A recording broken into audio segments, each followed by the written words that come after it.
ओम श्री गणेशाय नमः। जय श्री कृष्ण। राधे राधे। नमस्कार दोस्तों आप सभी को अनंत चतुर्दशी की हार्दिक शुभकामनाएं। दोस्तों आज इस वीडियो में आप श्रवण करेंगे अनंत चतुर्दशी की कुछ पावन व्रत कथा। साथ ही आज गणेश विसर्जन भी है, इसलिए इस वीडियो में आप श्रवण करेंगे गणेश जी की पावन कथा।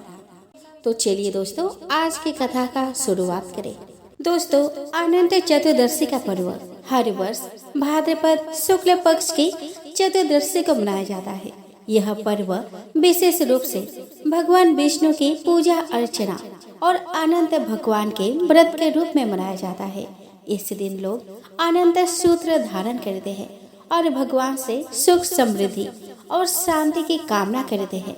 इस बार अनंत चतुर्दशी की तिथि का आरंभ 16 सितंबर को दोपहर 3:10 पर शुरू होगा और इस तिथि का समापन 17 सितंबर को सुबह 11:44 पर होगा। उदया तिथि के अनुसार अनंत चतुर्दशी इस बार 17 सितंबर मंगलवार को ही मनाई जाएगी।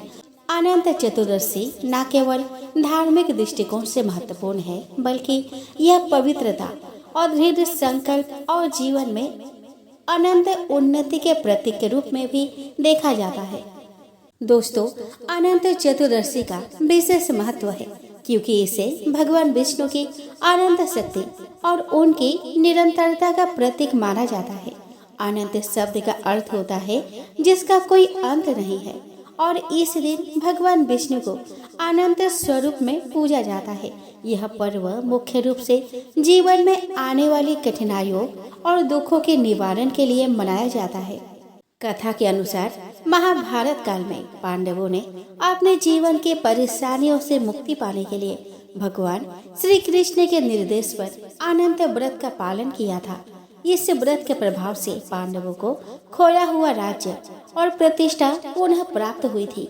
ऐसी मान्यता है कि अनंत चतुर्दशी का व्रत करने से व्यक्ति के सभी कष्ट दूर होते हैं और उसे सुख समृद्धि की प्राप्ति होती है। अनंत चतुर्दशी के दिन व्रती प्रातः काल स्नान करके भगवान विष्णु की प्रतिमा के सामने अनंत सूत्र धारण करते हैं। अनंत सूत्र एक पवित्र रेशम का पीला सूत्र होता है जिसमें 14 गांठें लगी होती है जो अनंत भगवान के 14 लोकों का प्रतीक होती है। इस दिन प्रातः काल स्नान करके शुद्ध वस्त्र धारण करें। भगवान विष्णु की प्रतिमा या चित्र के समक्ष षोडशोपचार विधि से पूजा करें। इसमें विष्णु सहस्रनाम का पाठ करना भी अत्यंत लाभकारी होता है। इसके अलावा भगवान विष्णु को फूल, अक्षत, धूप, दीप और नैवेद्य अर्पित करें। पूजा के बाद अनंत सूत्र को भगवान विष्णु के चरणों में अर्पित करके पवित्र जल छिड़के और पुरुष अपने दाहिने हाथ में तथा महिलाएं अपने बाएं हाथ में अनंत सूत्र बांधे। यह सूत्र भगवान की अनंत कृपा का प्रतीक होता है जो जीवन के कष्टों से मुक्ति दिलाता है। पूजा के दौरान भगवान विष्णु को पंजीरी, मिष्ठान और अन्य नैवेद्य का भोग अर्पित करें। इसके बाद प्रसाद के रूप में इसे सभी भक्तों में बांटे। अनंत चतुर्दशी का व्रत निर्जल या फलहार के साथ किया जा सकता है। शाम के समय व्रत खोलने के लिए विष्णु भगवान की आरती करने के बाद भोजन ग्रहण करें। दोस्तों गणपति विसर्जन के लिए अनंत चतुर्दशी की तिथि बहुत खास मानी गई है। गणेश उत्सव का प्रारंभ चतुर्थी तिथि से होता है और इसका समापन चतुर्दशी तिथि के दिन होता है। भाद्रपद मास के शुक्ल पक्ष में 10 दिनों तक गणेश उत्सव मनाया जाता है। उत्सव का आखिरी दिन गणेश विसर्जन के नाम से जाना जाता है। इसे गणपति विसर्जन भी कहा जाता है। चतुर्दशी के दिन भक्त भगवान गणेश की प्रतिमा को पवित्र नदी, स्वच्छ तालाब या समुद्र में विसर्जित करते हैं। कुछ लोग घर पर ही बाल्टी या बड़े टब में गणेश विसर्जन भी करते हैं, लेकिन इस साल गणेश विसर्जन के दिन सुबह से रात तक भद्रा का साया रहने वाला है। ऐसे में लोगों के मन में सवाल है कि गणेश विसर्जन के दिन किस समय बाप्पा को विदा करना शुभ रहेगा। तो दोस्तों गणेश विसर्जन के दिन भद्रा सुबह 11:44 से रात 9:55 तक रहेगी। ज्योतिष शास्त्र में भद्रा को सुबह नहीं माना जाता। कहा जाता है कि इस अवधि में शुभ कार्य की मनाही होती है। विसर्जन से पहले भगवान गणेश जी के विधि विधान से पूजा अर्चना करने का विधान है। इसके बाद बप्पा को फल फूल व भोग आदि लगाया जाता है। 17 सितंबर 2024 यानी कि आज गणपति विसर्जन के कई शुभ मुहूर्त बन रहे हैं। वृक पंचांग के अनुसार प्रातः मुहूर्त सुबह 9:10 से दोपहर 1:44 तक रहेगा। अपराह्न मुहूर्त दोपहर 3:18 PM से शाम 4:50 PM तक रहेगा और सायं मुहूर्त रात 7:51 से रात 9:19 तक रहेगा। चतुर्दशी तिथि 16 सितंबर 2024 को दोपहर 3:10 पर प्रारंभ होगी और 17 सितंबर 2024 को सुबह 11:44 पर समाप्त होगी। आइए दोस्तों, अब हम श्रवण करें अनंत चतुर्दशी की पावन व्रत कथा। दोस्तों, एक बार महाराज युधिष्ठिर ने राजसूय यज्ञ किया। उस समय यज्ञ मंडप का निर्माण सुंदर तो था ही, अद्भुत भी था। वह यज्ञ मंडप इतना मनोरम था कि जल व थल की भिन्नता प्रतीत नहीं होती थी। जल में स्थल और स्थल में जल की भांति प्रतीत होती थी। बहुत सावधानी करने पर भी बहुत से व्यक्ति उस अद्भुत मंडप में धोखा खा चुके थे। एक बार कहीं से टहलते टहलते दुर्योधन भी उस यज्ञ मंडप में आ गया और एक तालाब को स्थल समझकर उसमें गिर गया। एक बार कहीं से टहलते टहलते दुर्योधन भी उस यज्ञ मंडप में आ गया और एक तालाब को स्थल समझकर उसमें गिर गया। द्रौपदी ने यह देखकर आंधों की संतान अंधी कहकर उनका उपहास किया। इससे दुर्योधन चिढ़ गया। यह बात उसके हृदय में बाण के समान लगी। उसके मन में द्वेष उत्पन्न हो गया और उसने पांडवों से बदला लेने की ठान ली। उसके मस्तिष्क में उस अपमान का बदला लेने के लिए विचार उपजने लगा। उसने बदला लेने के लिए पांडवों को द्वैत क्रीड़ा में हराकर उस अपमान का बदला लेने की सोची। उसने पांडवों को जुए में पराजित कर दिया। पराजित होने पर प्रतिज्ञा अनुसार पांडवों को 12 वर्ष के लिए वनवास भोगना पड़ा। वन में रहते हुए पांडव अनेक कष्ट सहते रहे। एक दिन भगवान कृष्ण जब मिलने आए तब युधिष्ठिर ने उनसे अपना दुख कहा और दुख दूर करने का उपाय पूछा। तब श्री कृष्ण ने कहा कि हे युधिष्ठिर, तुम विधि पूर्वक अनंत भगवान का व्रत करो। इससे तुम्हारा सारा संकट दूर हो जाएगा और तुम्हारा खोया राज्य पुनः प्राप्त हो जाएगा। इस संदर्भ में श्री कृष्ण ने उन्हें एक कथा सुनाई थी। वह कथा इस प्रकार थी कि प्राचीन काल में सुमंत नाम का एक नेकी तपस्वी ब्राह्मण था। उसके पत्नी का नाम दीक्षा था। उसकी एक परम सुंदरी, धर्मपरायण और ज्योतिर्मय कन्या थी जिसका नाम सुशीला था। सुशीला जब बड़ी हुई तो उसकी माता दीक्षा की मृत्यु हो गई। पत्नी के मरने के बाद सुमंत ने कर्कशा नामक स्त्री से दूसरा विवाह कर लिया। सुशीला का विवाह ब्राह्मण सुमंत ने कौंडिन्य ऋषि के साथ कर दिया। विदाई में कुछ देने के बाद पर कर्कशा ने दामाद को कुछ ईंट और पत्थरों के टुकड़े बांध कर दे दिए। कौंडिन्य ऋषि दुखी हो अपने पत्नी को लेकर अपने आश्रम की ओर चल दिए, परंतु रास्ते में ही रात हो गई और वे नदी के तट पर संध्या करने लगे। सुशीला ने देखा कि वहां पर बहुत सी स्त्रियां सुंदर वस्त्र धारण कर किसी देवता की पूजा कर रही थी। सुशीला के पूछने पर उन्होंने विधि पूर्वक अनंत व्रत की महत्ता बताई। सुशीला ने वही उस व्रत का अनुष्ठान किया और 14 गांठों वाला डोरा हाथ में बांधकर ऋषि कौंडिन्य के पास आ गई। कौंडिन्य ने सुशीला के डोरे के बारे में पूछा तो उसने सारी बात बता दी। उन्होंने डोरे को तोड़कर अग्नि में डाल दिया। इससे भगवान अनंत जी का अपमान हुआ। परिणामतः ऋषि कौंडिन्य दुखी रहने लगे। उनकी सारी संपत्ति नष्ट हो गई।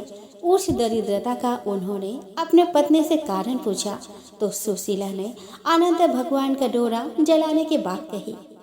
पश्चाताप करते हुए ऋषि कौंडिन्य अनंत डोरे की प्राप्ति के लिए वन में चले गए।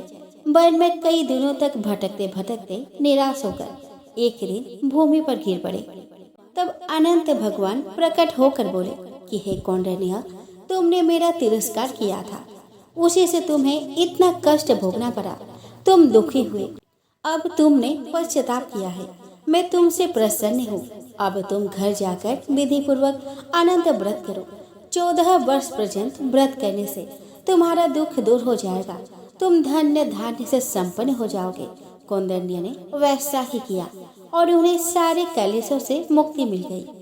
श्री कृष्ण के आज्ञा से युधिष्ठिर ने भी अनंत भगवान का व्रत किया, जिसके प्रभाव से पांडव महाभारत के युद्ध में विजयी हुए तथा चिरकाल तक राज्य करते रहे।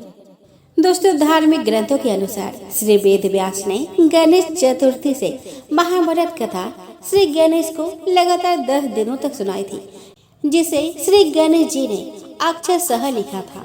10 दिन बाद जब वेद व्यास जी ने आंखें खोली तो पाया कि 10 दिन की अथक मेहनत के बाद गणेश जी का तापमान बहुत अधिक हो गया है। तुरंत वेद व्यास जी ने गणेश जी को निकट के सरोवर में ले जाकर उन्हें ठंडा किया था। इसीलिए गणेश स्थापना कर चतुर्दशी को उनको शीतल किया जाता है। इसी कथा में यह भी वर्णित है कि श्री गणपति जी के शरीर का तापमान ना बढ़े, इसलिए वेद व्यास जी ने उनके शरीर पर सुगंधित सौधी माटी का लेप किया था। यह लेप सूखने के बाद गणेश जी के शरीर में अकड़न आ गई, माटी झड़ने भी लगी। तब उन्हें शीतल सरोवर में ले जाकर पानी में उतारा। इस बीच वेद व्यास जी ने 10 दिनों तक श्री गणेश को मनपसंद आहार अर्पित किए। तभी से प्रतीकात्मक रूप से श्री गणेश प्रतिमा का स्थापन और विसर्जन किया जाता है और 10 दिनों तक उन्हें सुस्वादु आहार चढ़ाने का भी प्रथा है। आइए दोस्तों, अब हम श्रवण करें विष्णु जी की आरती। ओम जय जगदीश हरे, स्वामी जय जगदीश हरे। भक्त जनों के संकट क्षण में दूर करे। ओम जय जगदीश हरे। जो ध्यावे फल पावे, दुख बिन से मन का। सुख संपत्ति घर आवे, कष्ट मिटे तन का। ओम जय जगदीश हरे। मात पिता तुम मेरे, शरण गहूँ मैं किसकी। तुम बिन और न दूजा, आस करूँ मैं जिसकी। ओम जय जगदीश हरे। तुम पूर्ण परमात्मा, तुम अंतर्यामी। पर ब्रह्म परमेश्वर, तुम सबके स्वामी। ओम जय जगदीश हरे। तुम करुणा के सागर, तुम पालन करता। मैं मूर्ख खल कामी, कृपा करो भरता। ओम जय जगदीश हरे। तुम हो एक अगोचर, सबके प्राणपति। किस विधि मिलूं दयामय, तुमको मैं कुमति। ओम जय जगदीश हरे। दीन बंधु दुख हरता, तुम ठाकुर मेरे। अपने हाथ उठाओ, द्वार पर तेरे। ओम जय जगदीश हरे। विषय विकार मिटाओ, पाप हरो देवा। श्रद्धा भक्ति बढ़ाओ, संतन की सेवा। ओम जय जगदीश हरे। तन मन धन और संपत्ति, सब कुछ है तेरा। तेरा तुझको अर्पण, क्या लागे मेरा। ओम जय जगदीश हरे। जगदीश्वर जी की आरती, जो कोई नर गावे। कहत शिवानंद स्वामी, मन वांछित फल पावे। ओम जय जगदीश हरे।